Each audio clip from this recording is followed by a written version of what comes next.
The Virginia Bailey case began when her friend and financial advisor, Christine Lloyd, was in charge of her house while she was in San Francisco. Christine had been an important figure in Virginia's life, but their relationship turned dark when a fierce fire ravaged Virginia's home, revealing a sinister secret. Following the fire, investigators discovered that Virginia had been murdered days before the incident, triggering a complex investigation into her death and Christine's involvement. Inspector Allbears, in charge of the case, arrived at the fire scene and, after an initial analysis, began to suspect that it had not been a simple accident.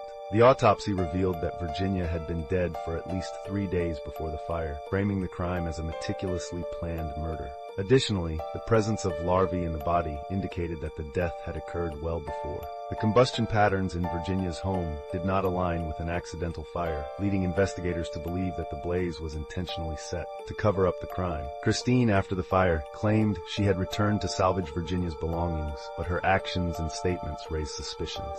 During the investigation, irregularities were discovered in the rental unit of Virginia's home, including an unusually maintained refrigerator, and the disconnection of the smoke detector, which pointed to a possible attempt to stage the crime scene.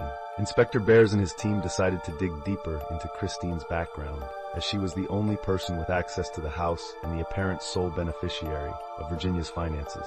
As the investigations progressed, disturbing details about Virginia's finances emerged from her bank accounts.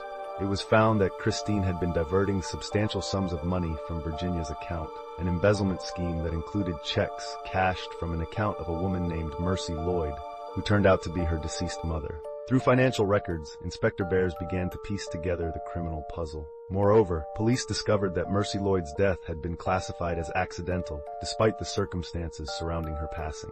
This connection led investigators to question whether the two crimes were linked, and if Christine was responsible not only for Virginia's murder, but also for her mother's death. Re-examinations of forensic evidence and handwriting analysis linking Christine to fraudulent behavior positioned her as the prime suspect for prosecution. Ultimately, after a year of investigation, the evidence was sufficient to bring Christine to court. Her refusal to speak with detectives and her attempts to deflect attention only fueled further doubts about her actions.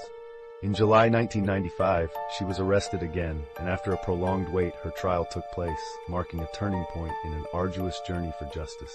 The prosecution's case relied heavily on forensic evidence, which painted a clear picture of premeditation and sinister intent. Compelling testimonies also highlighted the financial motives behind the murders, leading to an emotional closing argument. Christine Lloyd was ultimately convicted for first-degree murder of Virginia and Mercy, receiving 2 consecutive life sentences, a fitting punishment for her calculated crimes of avarice and treachery.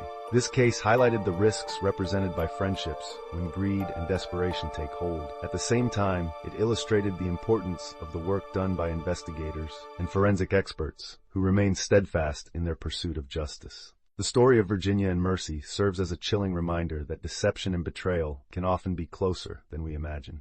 If you found this narrative valuable, don't forget to subscribe and leave your like on the video.